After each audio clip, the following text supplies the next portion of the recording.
말씀으로 살아가는 여러분 안녕하세요. 오늘 말씀을 통해 하나님의 마음을 깨닫는 그런 시간이 되었으면 바랍니다. 여러분 혹시 나니아 연대기라는 이야기를 아시나요? 예수님 이야기를 담은 유명한 소설 이야기인데요. 그 소설에서 사남매가 친척집에 놀러가서 숨바꼭질을 하게 되는데요. 그런데 막내 루시가 옷장에 숨었다가 다른 세계로 건너가게 됩니다. 그곳은 겨울에 계속되는 나니아라는 곳이었습니다. 그런데 이 사실을 언니와 오빠에게 말하지만 당연히 믿지 않습니다. 다른 세계가 있다는 것을 자신밖에 모르는 루시는 너무 답답해합니다.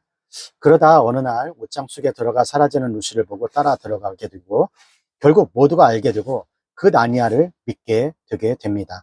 오늘 바울은 우리에게 한 가지 비밀을 말하고 있어요. 이 세계 너머에 영원한 세계가 있다는 것입니다. 이 비밀을 아는 사람은 어떻게 살아야 할까요?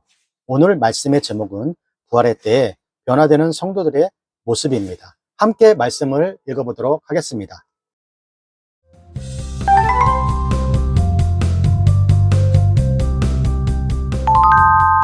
오늘 하나님 말씀은 고린도전서 15장 48절에서 58절까지입니다.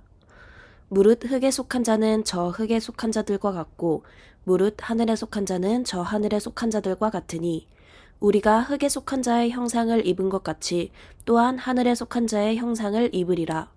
형제들아, 내가 이것을 말하노니 혈과 육은 하나님 나라를 유업으로 받을 수 없고 또한 썩은 것은 썩지 아니한 것을 유업으로 받지 못하느니라. 보라, 내가 너희에게 비밀을 말하노니 우리가 다 잠잘 것이 아니요 마지막 나팔에 순식간에 홀연히 다 변화하리니 나팔 소리가 나매 죽은 자들이 썩지 아니할 것으로 다시 살고 우리도 변화하리라. 이 썩을 것이 불가불 썩지 아니할 것을 입겠고 이 죽을 것이 죽지 아니함을 입으리로다. 이 썩을 것이 썩지 아니함을 입고 이 죽을 것이 죽지 아니함을 입을 때에는 사망이 이김에 삼킨 바 되리라고 기록된 말씀이 옹알이라. 사망아, 너의 이기는 것이 어디 있느냐? 사망아, 너의 쏘는 것이 어디 있느냐? 사망에 쏘는 것은 죄요, 죄의 권능은 율법이라. 우리 주 예수 그리스도로 말미암아 우리에게 이김을 주시는 하나님께 감사하노니 그러므로 내 사랑하는 형제들아, 경고하며 흔들리지 말며 항상 주의 일에 더욱 힘쓰는 자들이 되라. 이는 너희 수고가 주 안에서 헛되지 않은 줄을 알미니라. 아멘. 우리의 인생은 이 몸을 가지고 살아가다가 지나면 점점 늙게 되고 결국 모두가 죽게 될 것입니다. 역사 속에서 많은 사람들이 이 죽음을 피하기 위해 늙지 않기 위해 불로장생의 방법을 찾았습니다. 지금도 마찬가지로 많은 사람들은 이 몸을 잃지 않으려고 젊음을 잃지 않으려고 굉장히 노력을 합니다. 그러나 이 몸은 썩어지게 될 것이고 절망이 될 것입니다. 오늘 본문에서 바울은 썩어질 몸을 가진 사람들에게 이렇게 말하고 있는데요. 오늘 본문 고린도전서 15장 50절에서 51절 말씀입니다. 형제들아, 내가 이것을 말하노니 혈과 육은 하나님 나라의 유업을 받을 수 없고 또한 썩은 것은 썩지 아니한 것을 유업으로 받지 못하니라. 51절, 보라, 내가 너희에게 비밀을 말하노니 우리가 다 잠잘 것이 아니요 마지막 나팔에 순식간에 홀연히 다 변화하리니. 바울은 우리에게 비밀을 말하고 있습니다. 우리는 죽지 않을 것이라고 말하고 있어요. 아니, 썩어질 몸을 가지고 어떻게 죽지 않을 수 있다라는 말입니까? 맞습니다. 이 썩어질 몸으로는 하나님 나라를 유업으로 이어받을 수가 없습니다. 우리는 다 죽지 않을 몸으로 이제 변화될 것입니다. 바울은 그 비밀을 깨달았어요. 이 세계가 끝이 아니라 영원한 세계가 있다라는 것입니다. 바로 예수 그리스도를 통해서 우리가 죽지 않고 부활할 것을 알게 되었습니다. 그래서 썩을 몸을 입고 사는 사람들에게, 절망이라는 것을 입고 사는 사람들에게 이 비밀을 전하고 있는 것입니다. 우리의 육체는 점점 낡아질 것입니다. 그러나 우리의 영혼은 예수님으로 말미암아 새로워질 거예요. 그래서 바울은 이렇게 고백을 하고 있는데요. 고린도후서 4장 16절 말씀입니다. 그러므로 우리는 낙심하지 않습니다. 우리의 겉사람은 쇠할지라도 우리의 속사람은 날마다 새로워지고 있습니다. 라고 얘기를 했어요. 이것이 비밀이고 이것이 소망인 것이죠. 눈으로 보이는 것은 결국 낡아지고 썩어지고 사라질 것입니다. 그러나 그리스도인은 보이는 것이 아닌 보이지 않는 것을 바라보고 사는 것입니다. 우리의 실존인 영혼을 바라보고 영원한 것을 위해 살아갑니다. 무엇을 위해 살아가는 삶이 지혜로운 삶일까요? 잠깐 있다가 없어지는 몸을 위해서 살아가는 것이 지혜로운 삶일까요?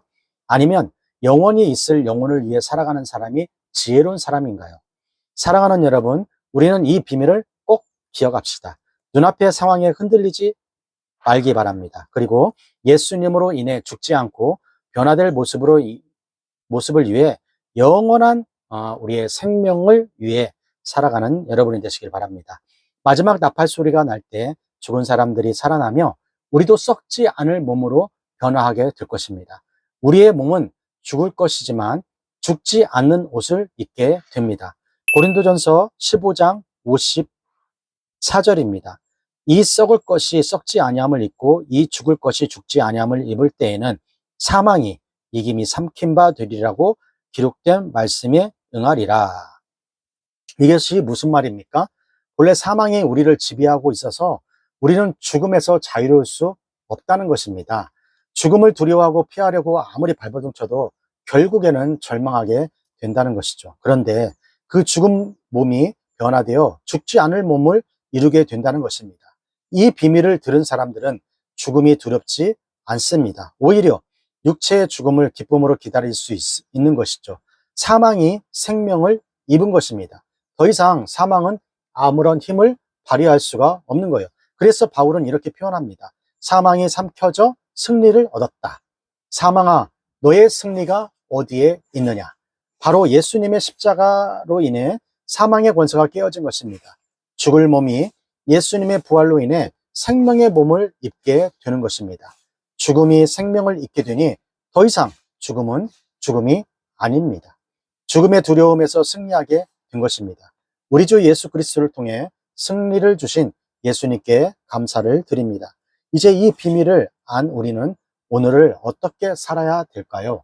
오늘 본문은 고린도전서 15장 마지막 절 58절에 이렇게 이야기하고 있습니다. 그러므로 내 사랑하는 정예들아 경고하며 흔들리지 말며 항상 주의 일에 더욱 힘쓰는 자들이 되라. 이는 너희 수고가 주 안에서 헛되지 않는 줄을 알미니라. 눈앞의 현실에 흔들리지 않아야 합니다. 믿음의 싸움을 해야 한다는 것이죠. 보이지 않는 영원한 세계가 있음을 알고 영원한 생명을 전해야 하는 수고를 해야 합니다. 그 싸움의 수고는 절대 헛되지 않습니다. 사랑하는 여러분, 우리는 보이는 삶이 있는가 하면 보이지 않는 영원한 삶이 있음을 알아야 합니다. 그 믿음의 싸움을 하고 있는 여러분 모두를 목사님은 응원을 합니다. 여러분의 수고가 결코 헛되지 않습니다. 끝까지 이 비밀을 아는 자로, 하늘에 속한 자로 언제나 여러분이 있는 곳에서 영원한 것을 추구하며 살아가기를 바랍니다. 자, 여기까지가 고린도전서 15장 48절에서 58절 말씀이 되겠고요. 오늘 말씀을 통해서 우리는 무엇을 묵상하고 또 무엇을 적용해야 할까요? 첫 번째, 눈에 보이는 현실, 세상의 가치관이 내 눈과 마음을 가릴 때마다 내가 기억해야 할 말씀은 무엇인가요? 예수 그리스도를 인해 우리에게 승리를 주시는 하나님께 감사를 해야 합니다. 이 죽음의 두려움에 절망 가운데 살 수밖에 없던 우리에게 생명을 주시고 그 소망을 주시니 얼마나 감사합니까? 그 소망을 가지고 영혼을 아는 사람으로 이 세상이 감당할 수 없는 사람으로 살아가는 우리 모두가 되기를 소원합니다. 기억고 구호 힘있게 외치고요. 오늘 큐티 마치도록 하겠습니다. 기억고 구호 시작! 공부 잘해 남주자, 돈 많이 벌어 남주자, 은혜 많이 받아 남주자. 온 세상을 밝게 비추네. 아름답고 놀라운